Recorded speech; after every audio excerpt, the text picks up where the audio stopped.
Lately, after Gabriel's bath, I've noticed white threads floating in the bathtub. When I asked Gabriel about it, he just evaded the question. On the eve of Gabriel going on a business trip, he gave me some aromatherapy oil that's supposed to help with morning sickness. After using it nightly as Gabriel instructed, I experienced severe abdominal pain and had to call for an ambulance at the maternity clinic. When I explained the situation, the doctor was shaken. He said it was an aromatherapy oil that could endanger both the mother and baby. Suspicious of Gabriel's infidelity, I called his office and found out he had taken a personal day off to match the dates with Vanessa.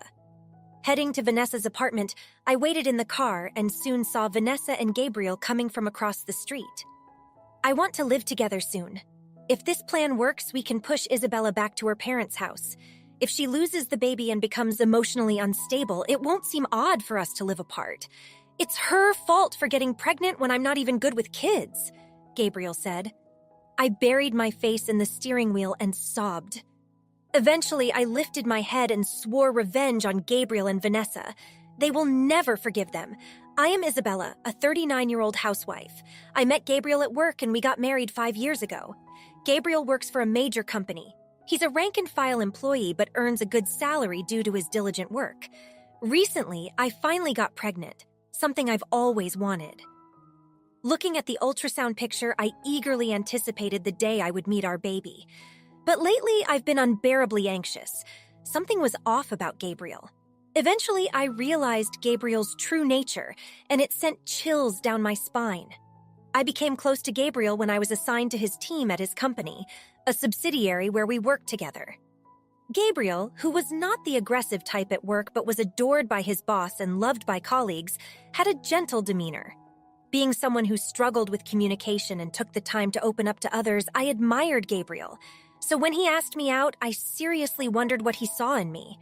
When he finally proposed, he answered with a gentle smile. I like that you seem modest and obedient, and I find your looks appealing.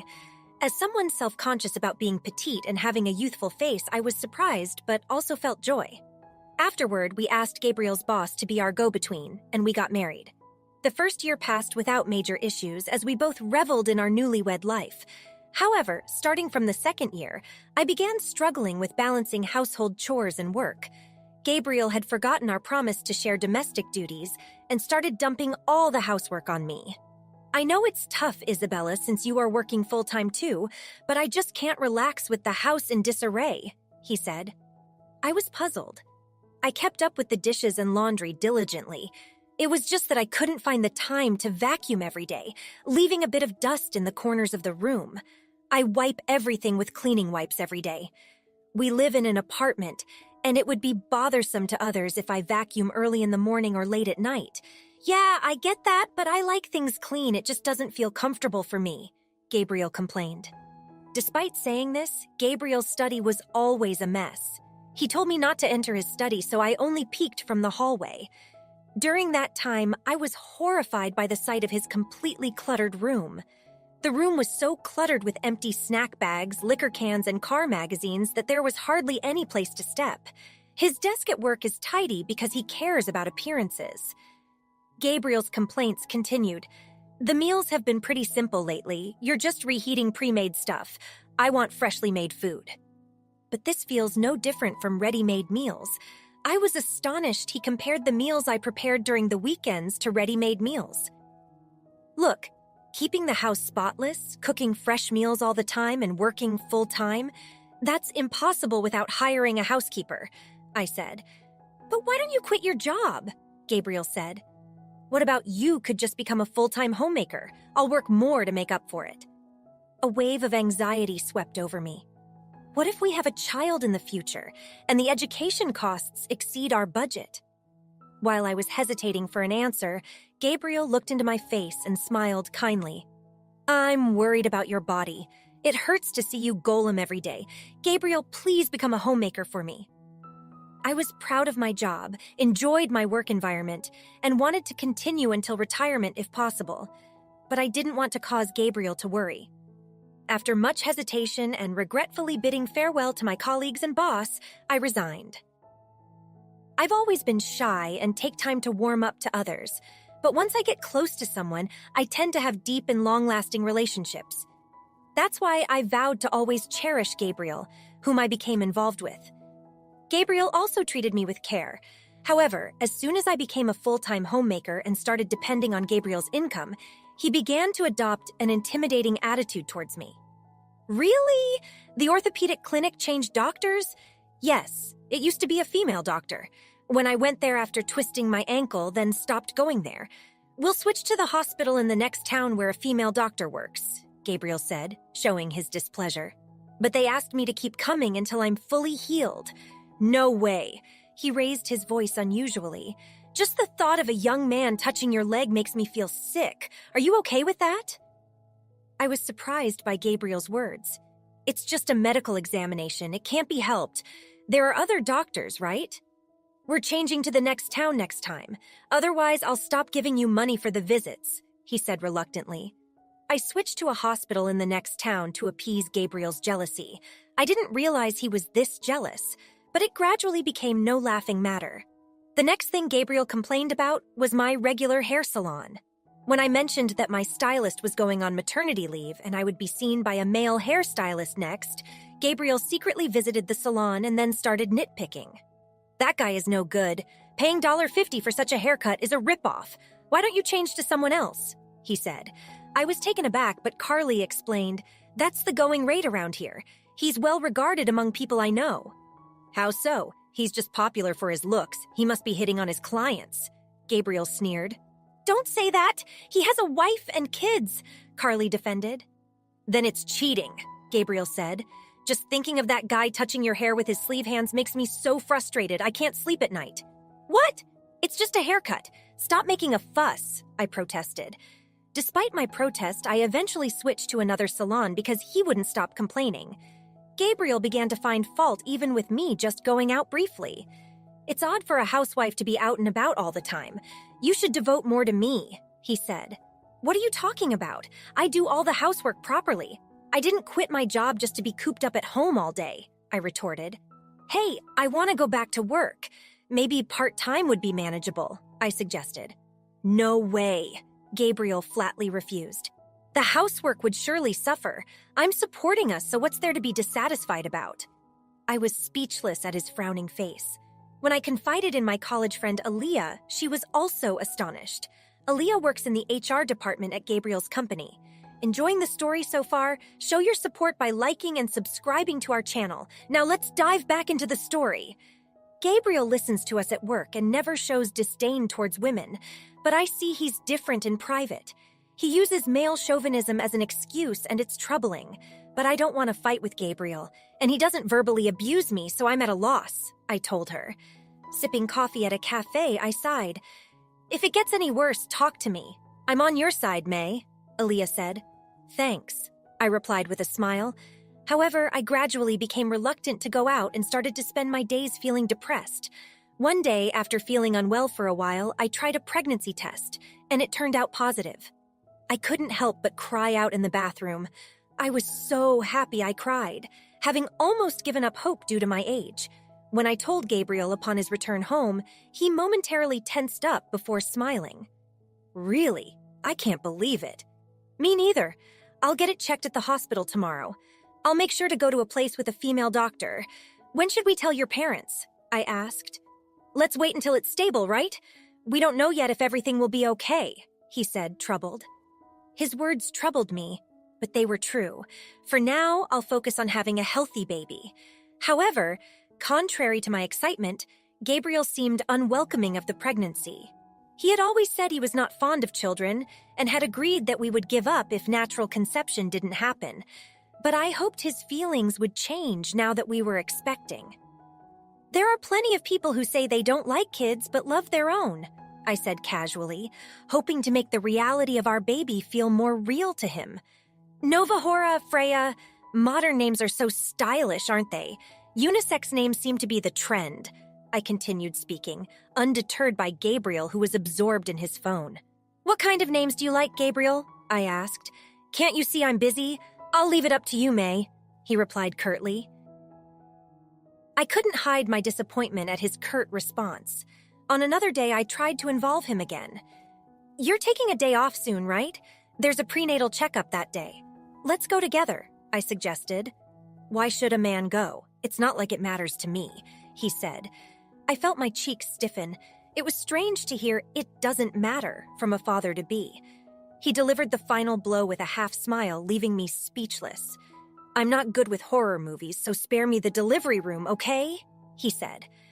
I was utterly disappointed by the inappropriate comparison, especially since childbirth is a life-threatening endeavor. However, plagued by morning sickness, I didn't have the energy to argue with Gabriel. Nausea, drowsiness, and lethargy made it almost impossible for me to cook or clean. Spending the day slumped on the sofa wasn't unusual anymore. I was worried about Gabriel's complaints, but it seemed even he found it difficult to grumble when I was frequently rushing to the restroom.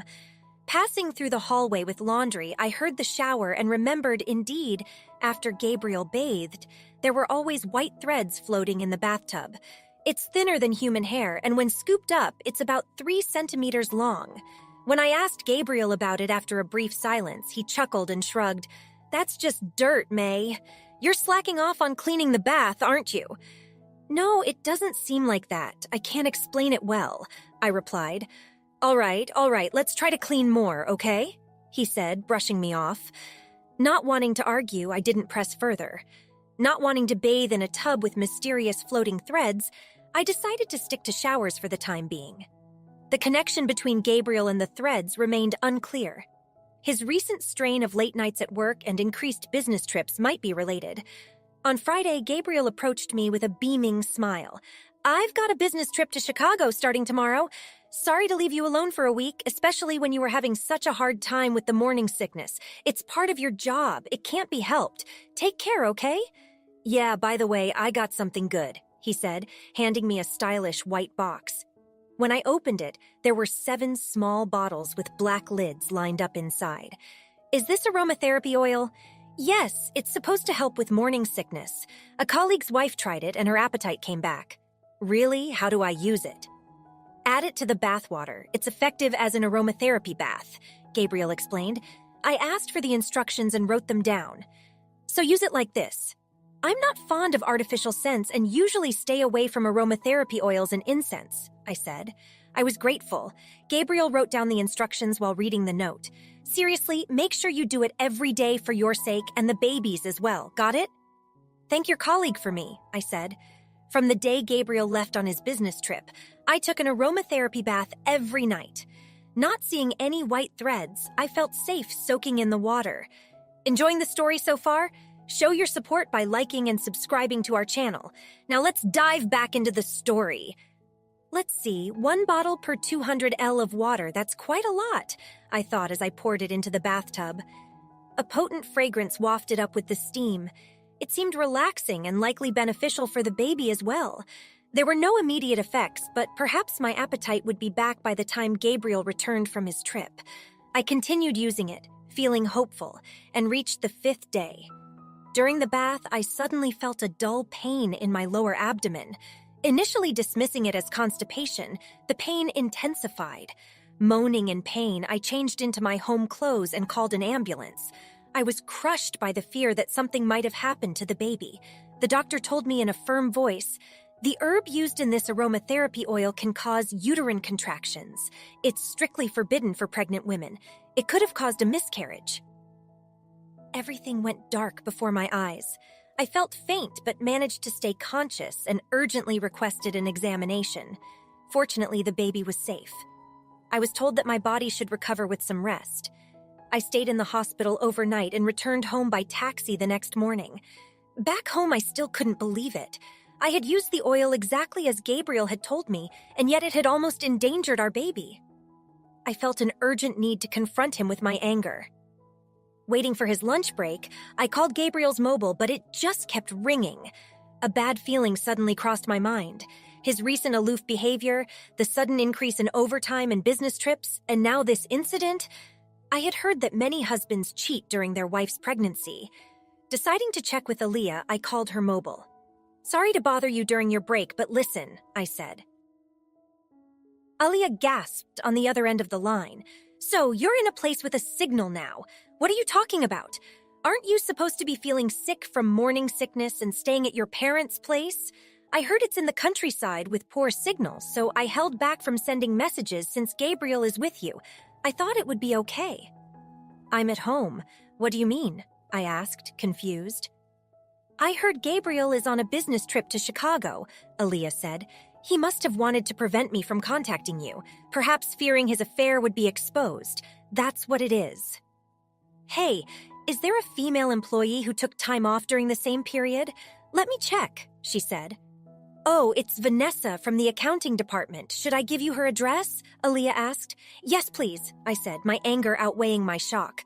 I forgot mine in the heat of my anger. I parked my car where I could see the front entrance of the apartment building and waited for Gabriel and Vanessa to appear. My car was common enough that I wasn't worried about being noticed while lying in wait. After about an hour, a couple holding hands approached from the other side of the street. Gabriel was with a woman with flashy makeup. She must be Vanessa. Gabriel, carrying a heavy eco bag, looked visibly thrilled. Looking at him ignited a wave of fiery anger in me. He was brazenly having an affair after putting me through such hell. "It's like we're newlyweds. It's so fun." Vanessa's shrill voice could easily be heard down the street. "I can't wait to live with you, Gabriel. If this plan works, we can push Isabella back to her parents' house. Divorce is tricky, but separation should be safe." Vanessa agreed with Gabriel's smug assertion. "If she loses the baby and becomes emotionally unstable, it won't seem odd for you both to live apart." "You're so smart. It's her fault for getting pregnant when I'm not good with kids," Gabriel said. Even after they disappeared into the apartment, I sat there stunned for a while. Then intense rage surged from within and tears overflowed from my eyes before I realized it. "I'm so frustrated and ashamed," I said aloud, feeling nauseous as I blamed myself for not seeing through and trusting such a person. Leaning over the steering wheel, I sobbed. Eventually, lifting my head, I gritted my teeth and vowed revenge on Gabriel and Vanessa. Gabriel and Vanessa. "I will never forgive you," I muttered to myself. 2 days later in the afternoon, I went with Aaliyah, who had taken the afternoon off, to Vanessa's apartment. I stayed outside the entrance hall to avoid being seen by the intercom camera. "Hello," Aaliyah said into the intercom. "What brings you here?" Vanessa responded immediately. "Weren't you supposed to finish some documents at home? You left some materials on your desk," Aaliyah smoothly lied, and Vanessa easily believed it. "Oh no, silly me, thank you. I'll go get them now." "It's okay. I'll bring them up to your room," Aaliyah said. "Really? Then please do. I'll unlock the door for you." Once the door was opened, we went up to Vanessa's apartment in the elevator. Making sure I wasn't caught on camera, I stayed back while Aaliyah called Vanessa out.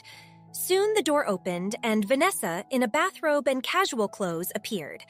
How luxurious, taking a shower in the middle of the afternoon, I thought to myself. "Aaliyah, you're a lifesaver, really reliable," Vanessa exclaimed. Vanessa let out a sharp scream when I suddenly showed my face as she tried to close the door. I wedged my bag in, slid my hand into the gap, and pried the door open. With a resigned look, Vanessa allowed Aaliyah and me into the room. From a half-open room at the end of the hall, we could hear Gabriel speaking in baby talk. Tiptoeing down the hallway and peering into the room, I saw Gabriel in just his underwear. His eyes softened, brushing a long-haired cat. "Tuna, you're being such a good boy, staying still. I'll give you a treat later. Your fur is so smooth and silky. Today you're the most handsome cat in the world." "Meow," Gabriel cooed. So that's it. The white threads were the white cat's fur. No wonder there was so much fur. He brushed his bare upper body against it, and he didn't rinse himself before getting in the bath. How could he do that? Before I, a pregnant woman, used it afterward? That's gross. Rage bubbled up as I saw Gabriel's affectionate face toward the cat. He cared more for his affair partner's cat than for our unborn child. The cat was the first to notice my resentful gaze. It flinched, looking scared, and ran to a corner of the room. "What's wrong, Tuna? Come and play with Daddy," Gabriel said. "Since when did you become a cat's dad? Or did you get Vanessa pregnant too?" I exclaimed, stepping into the living room. "Why are you—" T emerged from behind me, causing him to startle. "That's right, you and T are friends." Gabriel exhaled as if in resignation, and Vanessa hugged him from behind. "Gabriel, we've been caught," Vanessa said. "It's okay, Vanessa, leave it to me," Gabriel replied. His posture, standing there in his underwear, was ridiculous, and I almost laughed at the absurdity of the situation. "How are you feeling, May? I've told you countless times how bad the morning sickness is," Gabriel said. "No, I mean, since you are here, you must be fine. Didn't your wife stop using the aromatherapy oil?" Vanessa interjected. "Enjoying the story so far? Show your support by liking and subscribing to our channel. Now let's dive back into the story." "That's why both the mother and child are healthy," Gabriel added. "Oh, right, you really should trust your husband more," Vanessa smirked. And Gabriel looked disappointed, I thought, which infuriated me even more. I did use it because I was happy that Gabriel seemed to care about my well-being. Then I was struck with severe pain and had to call an ambulance. "It was almost too late," I shouted. "What a shame! A baby that Daddy doesn't want should just disappear," Vanessa interrupted with her sugary tone. "What do you even realize what you've done? You tried to take the lives of me and my baby!" I yelled. "That's not true," Gabriel smirked dismissively. "It's not even born yet, so treating it like a person is ridiculous. Or are you even pregnant? You're just saying that to get attention because you sensed I was cheating, right?" "Exactly. And the morning sickness must be an act too," Vanessa chimed in. My brain felt like it was boiling with rage at their laughter. "I showed you the ultrasound picture, didn't I?" "Maybe you borrowed it from another pregnant woman. Your stomach is flat. Can't trust that. Could be someone else's kid, you know," Gabriel said. "Enough from you two," Aaliyah scolded them, but Gabriel and Vanessa just grinned. "Well, even if it is my kid, I don't want it," Gabriel declared. Don't do things without my permission. You're causing unnecessary trouble," I managed to say. "Why do you deny it so much? Do you hate the idea of being a father that much? Are you that bad with babies?" I confronted him. "Of course I hate it. Who's going to take care of me when the baby's born?" Gabriel unleashed a tirade of complaints against me. "May, you used to be cute when we got married, but you've gotten ugly with age. Being pregnant makes it unbearable. You become thin and pale and your skin is rough. No femininity at all. It's shameful for you to call yourself my wife while looking like that." He pointed at me, continuing his rant.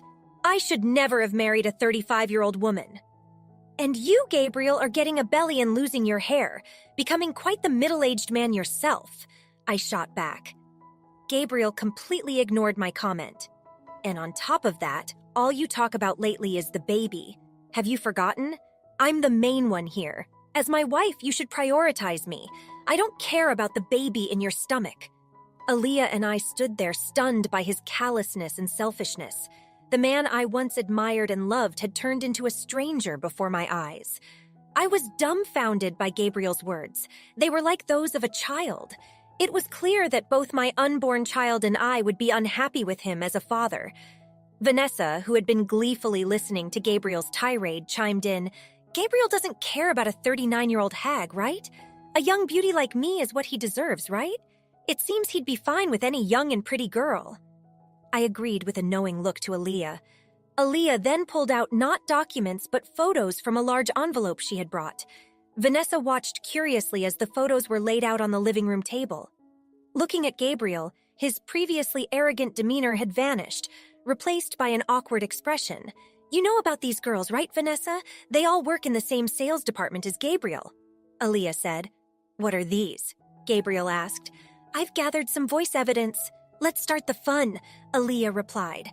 After announcing what she had, Aaliyah pressed a play button on her phone despite Gabriel's pleas. "I'm secretly dating Gabriel. Keep it a secret from mothers. Vanessa is already an old lady at 28, so he switched to a young girl like me.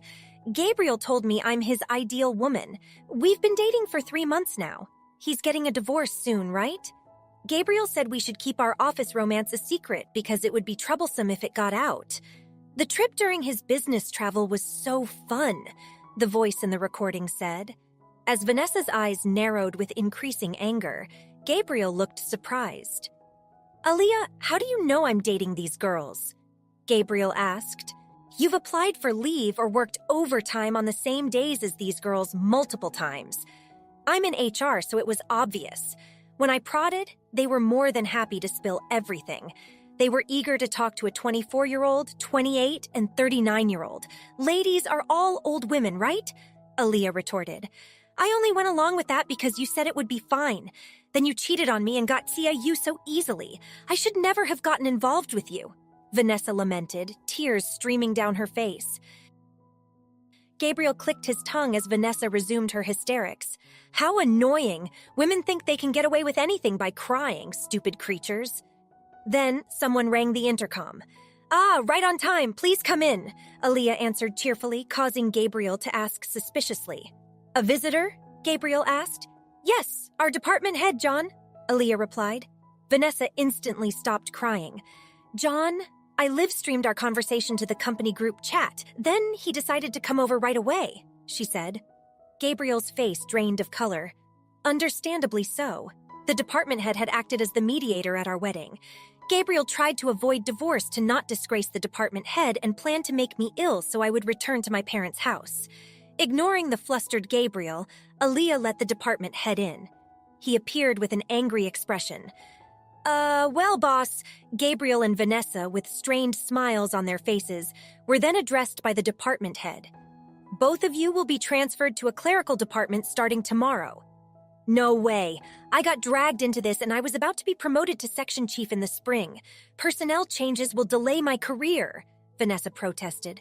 The department head, with a vein throbbing on his temple and a sharp gaze fixed on Gabriel, said, "I had a high regard for your diligent work, but to find out you're this kind of person, I'm disappointed, John."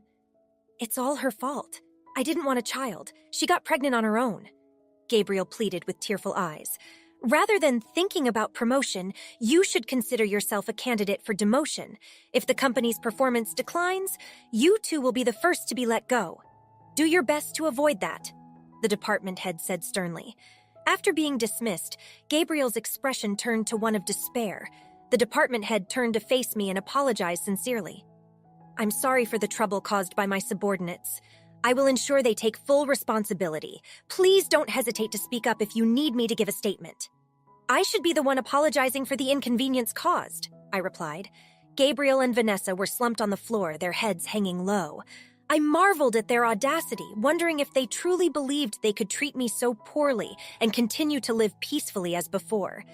Their brazenness was astounding. With Aaliyah's help, I'm preparing to return to my parents' home. Gabriel sent the divorce papers there.